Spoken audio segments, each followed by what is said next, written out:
Yo, what's good, YouTube, man? It's Gary with another Fan TV. Back at you on the video. Like the content of this video, go smash that like button. Like the content of this channel, go ahead and subscribe, man. Look, so Ravens versus Lions, man. Game preview. Going to talk about the game, get my thoughts on it and whatnot. This is two teams that are 1-1, coming off a very disappointing week one. The Ravens blow the 15-point lead, and the Lions they get absolutely manhandled by the Green Bay Packers, right? But both teams bounce back in week two. And now here we are, week three, Monday night, a clash of two teams that are expected to be very good this season, right? All right. Now, let's start off with the injury report, get that out of the way. Okay, so as far as the Ravens, guys that are out, Isaiah Likely, Nandi Madubuike, Pat Ricard, Kyle Van Noy, guys that listed on the injury report but are going to play. Nate Wiggins is going to play. Rasheen Ali is going to play. Marlon Humphrey is going to play. And I believe John Jenkins is going to play as well. All right, so those are everybody on the Ravens on the injury report, okay? Let's go to the Lions, and then we'll double back, talk about the injuries a little bit. Now, for the Lions, Marcus Davenport is out. They got a couple guys listed here as questionable. Jack Campbell, well, he was a full participant in our last practice, so he'll probably play. Kirby Joseph and DJ Reed both had limited and full participation in their last practice, respectively. I expect those guys to play. Taylor Decker, starting offensive lineman, that's the interesting one here. He went from DNP, full participant, back to DNP, now listed as questionable. So the Lions could be without one of their top offensive linemen. So we'll keep an eye on that one, all right? So yeah, that's the injury report.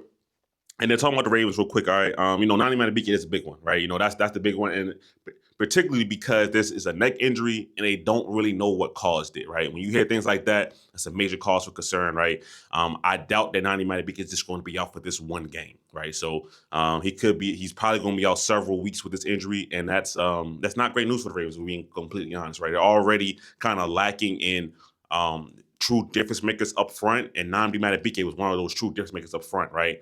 You had to list the guys that they could ill afford to lose. He was probably number one. We're talking about defensive lineman on the Baltimore Ravens, right? He was probably number one. So that's unfortunate. Hopefully everything is okay. You hear a neck injury, especially since they don't know really what caused it. You get worried about it. So hopefully he's okay, right? Just beyond football in his life, Pat Ricard, same thing as far as he's just out. His calf injury lingering longer than they expect. Kyle Van Noy, we already knew he's going to miss a couple weeks. And Isaiah Likely, he was limited in practice all week. So if I had to guess, Isaiah Likely he'll make his return week 4. So he'll make his return next week if I had to guess. All right, so that's what we'll see. That's when we'll see what Isaiah Likely back on the field for the Baltimore Ravens. Okay, that's the injury report. Last two games, I talked about the Lions lost to the Packers week 1, 27-13. Honestly, in a game that didn't even feel that close. But they bounced back last week versus the Bears, 52-21. Home win. Absolutely dominated Chicago, right? Offense got back on track. Defense was good enough, right? They still let some plays up, like Ronald Dunze. I'll talk about that. He had like 128 yards on them, a couple touchdowns. So the defense wasn't perfect or anything like that, but the offense got back on track, got explosive, a lot of big plays. A lot of their key playmakers stepped up in that game. All right. So let's talk about the Lions defense and what they did last week, right? So last week, they have a new defensive coordinator, right? Aaron Glenn went off. He's with the head coach of the New York Jets now, right? So they had to get somebody new in there. But Kelvin Shepard, he was already on the staff. I believe he might have been a linebackers coach. If I'm misspeaking, somebody can correct me for sure. But last week the Lions defense had 4 sacks, 1 interception, 1 fumble, right? So good numbers right there.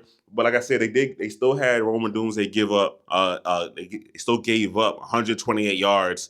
And 2 touchdowns to Roman Dunze, right? Now, Roman Dunze is a top 10 pick, very talented young wide receiver, things like that, right? Chicago's looking for him to be, one of their guys for sure. But that's still giving up a lot of yards, right? And to me, that's something that the Ravens can expose with a guy like Zay Flowers. Right? Zay Flowers is off to a really hot start this year. 140 yards versus Buffalo. I think he had around 70-ish yards last week versus the Browns. He's right now, I believe, Zay Flowers is in the top 5 of receiving yards in the NFL. At least he was before the Thursday night game. All that could have changed and whatnot. But point being, Zay Flowers is off to a really hot start this year, right? So the Ravens are going to need him in this game. I mean, that's obvious. He's the number 1 wide receiver.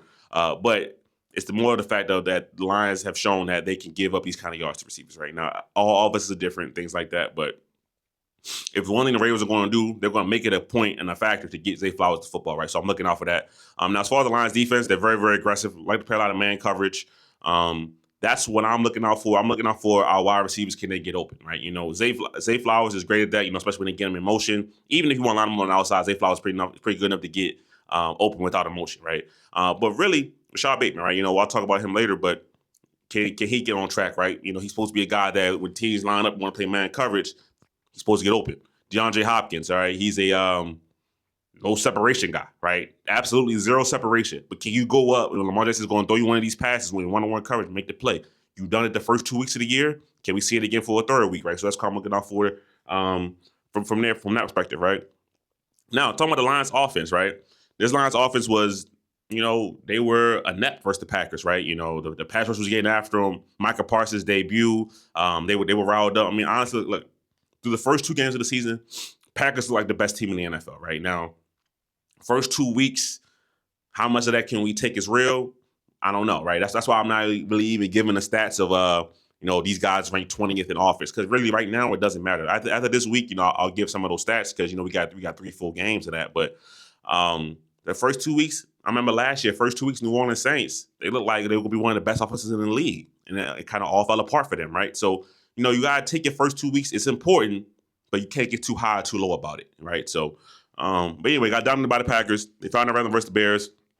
Pretty much every big name star player for the Lions offense had a good game, right? So Jared Goff, 334 yards, 5 touchdowns. Jahmyr Gibbs, 94 yards on the ground, 1 touchdown. Amon-Ra St. Brown, crazy game. 9 catches, 115, 3 touchdowns. J-Mo, 2 catches, 108, 1 touchdown.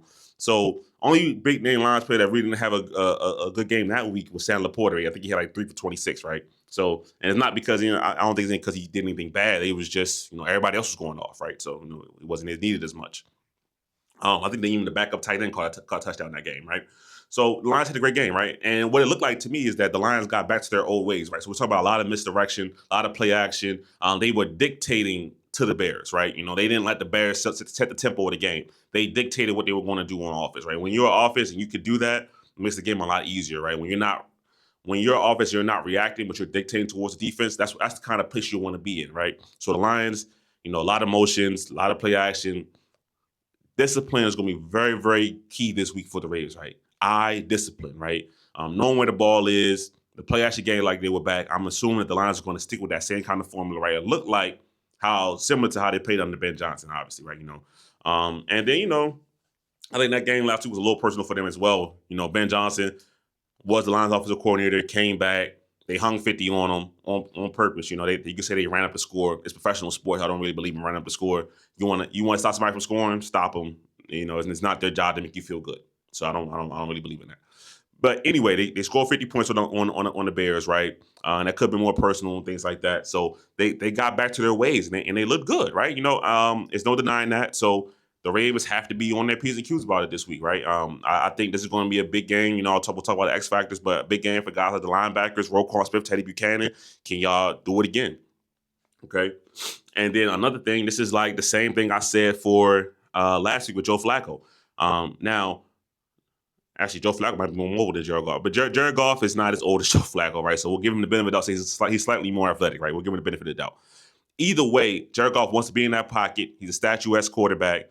The defensive line, even without anybody BK, as we mentioned in the beginning, they have to get after Jared Goff, right? Move him off his spot. You can move him off his spot. You can get him uncomfortable. When you can get him out of rhythm, you can get him uncomfortable, right? He's not a second, third action kind of quarterback, right? Like, obviously they're not trying to compare him to Lamar Jackson, but Lamar Jackson, if the first part of the play breaks down, he could do more than enough to extend the play, whether it's running the ball or extend it to throw the football, right? He does that obviously very, very well. All right, so Jared Goff is not really that kind of QB. So if the Ravens can get him off his spot, get him a little antsy in the pocket, they can make some plays out here. So that's to me is one of the big things. All right. Now, keys to the game, right? Kind of already talked about it a little bit, but we're gonna go for one for offense, one for defense, right? So for the offense, for the Ravens offense, get the run game back on track. All right. Versus Cleveland's a very, very attacking front, great defensive line. So Derrick Henry didn't get going, right? But Lamar Jackson, Zay Flowers, that Ravens passing game, they did enough and got over the line. DeAndre Hopkins made some great catches as well. But if the Ravens want to be successful, they want to be able to run the football, right? You know, Lamar Jackson is a great quarterback, one of the, to me, the best quarterback in the NFL currently, right? But you know, you make his life easier when there's a running game attached to him. Like that's just obvious. That's the basic core fundamentals of football, right? If you can run the ball, you can dictate the game. You can dictate the game. You can do whatever you want out there. So the Ravens need to get Derrick Henry back on track. I don't think it was some big thing to be panicked about or worried about. But to me, that should be a key factor, right? Can we get Derrick Henry rolling again, right? So that's what I'm looking for as far as the offense. Excuse me. Now, defensively, linebacker play. Particularly Teddy Buchanan, right? You know, Roquan, he's a veteran. He's seen a lot of this stuff, right? When the Ravens played the Lions back in, what was that, 2023, I was actually at that game. The Ravens dominated that game start to finish. It was never close. The game was really over in the second quarter, right? It was crazy, honestly. I'm not expecting that to happen again. If it does, great. I would love that. But linebacker play. Teddy Buchanan, the Lions are going to throw a lot at you, right? Your eyes have to be disciplined, right? You know, you did a very, very good job doing nice, solid, capable linebacker play. That's Roquan Smith for the Cleveland Browns, right? Cleveland Browns, a solid offense, right? You know, Kevin Stefanski does a lot of, you know, run, play action, similar things to what the Lions are going to try to do, but the Lions do it with they have better offensive players. That's one, and two, a lot more misdirection when it comes to the Lions, right? You know, I think Stefanski's offense is a little bit more straightforward, if I'm being quite honest.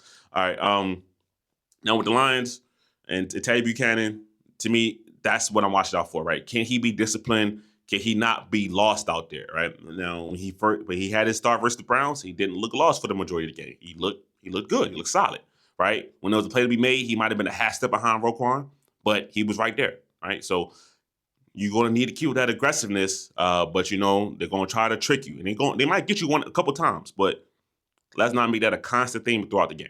All right. So to me, those are the two keys to the game. Now the X factors, right? Now the X factors, the things that could swing the game, right? Defensive lineman replacing Nnamdi Madubuike. Aeneas Peebles is going to get a lot more run. 6th round rookie, right? 6th round rookie. The Ravens really like him. I like Aeneas Peebles. He's quick off the line. Only thing that really stopped him from going higher is the fact that he's a little undersized, right? But if you talk about a pass rushing defensive lineman from that interior, Aeneas Peebles is your guy, right? He can do all of that, right? But if they play him more snaps, can he hold up, right? You know, I don't know if they're going to say you're strictly a passing downs guy. I don't know how they're going to break it down, but can he hold up, right? Travis Jones, right? Travis Jones is a guy that I think has a high potential. He's a very, very good player right now. But this is the kind of game where Travis Jones is angling for a contract. How are you going to play with Nnamdi Madubuike on the sideline? Now more attention is on you. You're the big threat on the interior defensive line. Now, not saying the guys weren't paying attention to you before. Of course they were. They know your name. But the attention gets ratcheted up. Can Travis Jones still have an impact on the game? That's what I want to know. That's what I want to see. All right. And then I kind of mentioned it earlier, but the wide receivers for the Ravens, right? The Lions are aggressive, right? You know, DJ Reed, Terrion Arnold, these are aggressive cornerbacks. So it's going to be on Todd Monken as well, right? You know, draw great plays to get guys open, whether that's bunches, stacks, motions, things like that. But Zay Flowers, Rashad Bateman, can y'all win one-on-one and separate, right? Because listen, I love both of these guys, but they're not DeAndre Hopkins in the terms of I have no separation, throw the ball up, I'm going to come down with it, right? That's not their game, and that's fine. Not all wide receivers are the same. You want to have wide receivers with different skill sets, so that's not a problem at all. But there's going to be some times in this game where you're not going to get that kind of where you're going to need to get a kind of separation. Lamar Jackson's going to have to trust you to get open. Can you get open in this game, right? So to me, that's really what I'm looking out for. I think the Ravens on Monday night, all black uniforms. I believe in all of that is going against the Lions. I truly do, right? Not even just a biased perspective from being a Ravens fan. It's just when the Ravens play primetime football, especially against good teams, right? When the Ravens play bad teams, you know, they play down to the competition. That's still a case for them, and they struggle and they struggle along. But when they play teams that are good reputation, really good teams in the NFL, I don't have any worries because they always lift their level. And I expect them to lift their level again versus the Detroit Lions, right? So that's what I'm looking out for. And we'll see what happens, right? So to me, those are the keys to the game. Those are the X factors. So that's my Ravens versus Lions game preview. If I had to give a score prediction right now, I would say I think the Ravens can win this game 27-17. Right, that's my prediction right now. Let me know your predictions in the comments. I'll put all the comments, man. It's Gabriel, which is on the Fan TV. I'm out.